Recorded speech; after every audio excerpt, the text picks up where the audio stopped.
Stop eating poor quality meat. In this video, I'm going to talk to you about some of the things that I've learned about the quality of the meat sourcing in the United States right now, and it is extremely disturbing. If you're still consuming meat, the typical normal meat that you go just buy at a regular supermarket, you are going to want to watch to the end of this video, because what you're going to learn is going to make you want to seriously question the source of the meat that you're consuming. Now, I'm not saying don't eat meat in general, I'm just saying pay attention and make yourself aware, educate yourself. Let's get into this. We're living in a really kind of disturbing time right now, where this system that we operate in, that we've been born into, it involves basically a death by 1,000 cuts. There's a lot of just shady stuff going on in the food industry, in the pharmaceutical industry, in our federal government. There's all this stuff, and meat is one of the biggest things. I mean, this has been going on forever. Back in the 1800s, the late 1800s, they were doing all sorts of shady stuff in the meat industry, to the point where Upton Sinclair's novel, or his book, The Jungle, basically was an expose. It exposed some of the shady stuff they were doing back then, where they were soaking meat in chemicals to make it weigh more, and treating the animals extremely poorly in the slaughterhouses. And then we're talking about the 1800s. Just imagine the stuff that they're doing right now to these animals. I've been doing a little research lately.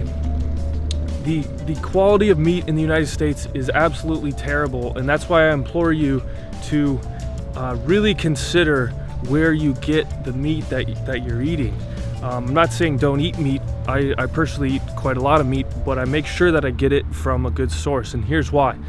The meat industry basically makes a profit on the weight of the meat. Just think about a typical grocery store visit. If you go and buy some meat, how do they charge you for that meat? They charge you by weight, right? So wouldn't it make sense that the meat industry would want to maximize their profit on that transaction, right? The way that they do so is pretty disturbing. And it's disturbing because it translates into poor health effects for you, as well as just, poor treatment of the animals in general. But what they do is with livestock, with beef livestock, they treat them first off with estrogens, and the estrogens cause the beef or the cow to swell and retain a lot of water. And so before it's slaughtered, it actually is retaining water already in the tissue. And they also are feeding it, like saline solution, having it kind of consuming a lot of salt, so that it swells up before it's slaughtered. Then they put it under a lot of stress before it's slaughtered, because that also swells it up. But that stress translates into a high content of what's called polyamines in the tissue, and these polyamines have been linked in tons of research to high cancer rates. And so that stress and that swelling, that edema that they induce in the meat before they even slaughter it, is actually carcinogenic. It's causing cancer. Now, and beyond that, also excess estrogen causes cancer.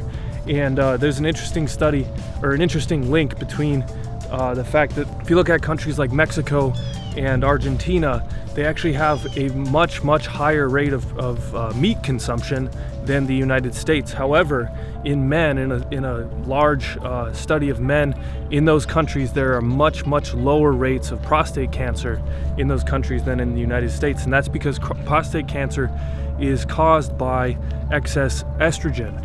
Now, people they link prostate cancer to excess testosterone, which is a false link. It's caused by excess estrogen.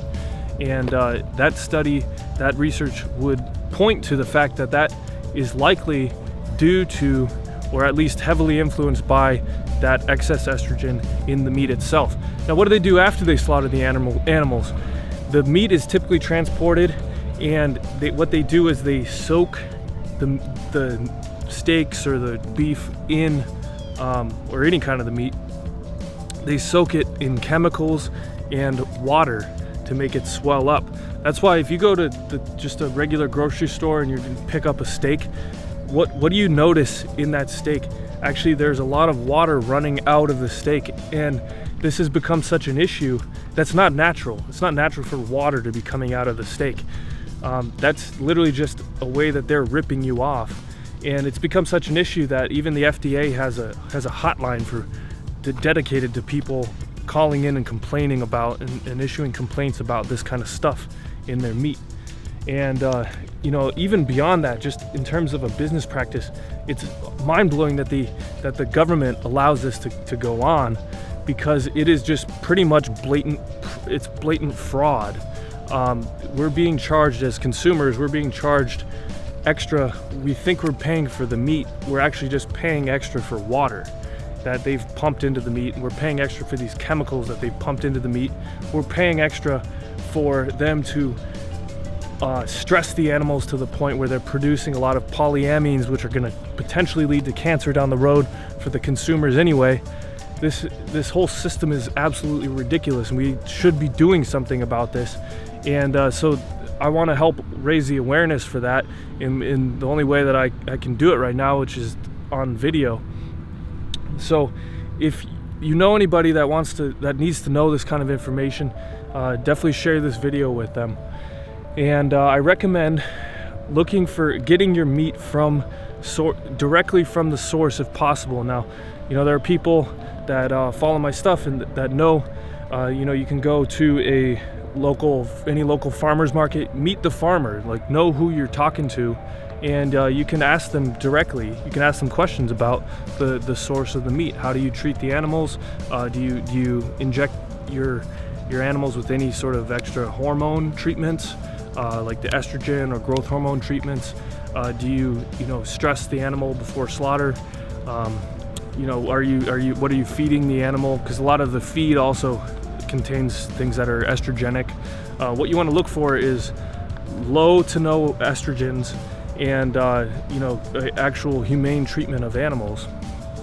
And you can find that directly from the source. Now, another good option is a company called ButcherBox, and it's really cool that these entrepreneurs are innovating in this way, because they find these really good local farmers, and then they have this delivery service where they send the monthly box of whatever meat you want. So you can get beef, you can get pork, you can get chicken, and it makes it very, very convenient and very affordable for consumers to find this meat. And actually, with Truth Nutra, we basically, I'm in a group with the founder of ButcherBox, so we communicated to him and asked him if he could give us a deal for the Truth Nutra customers, and he's giving us a discount for all Truth Nutra followers. There's a discount when you sign up for ButcherBox, and also you get a free package of bacon along with that. So if you want to do that, there'll be a link near this video to do that, or you can go to truthnutra.com/butcherbox, and you can find that solution, or butcherbox.com/truthnutra. They'll both work. So hopefully this informed you a bit more about the nature of meat, why you definitely want to pay attention to the quality of the meat that you're consuming. Not all meat is created equal. I'm not saying don't eat meat, I'm saying don't eat terrible quality meat. Really question where you're getting this stuff. And I recommend not supporting the people that are ripping us off, that are committing fraud against us and poisoning our food supply, essentially. So if you like this video, give it a thumbs up. If you want to see more videos like this, just subscribe, and I'll see you on the next video.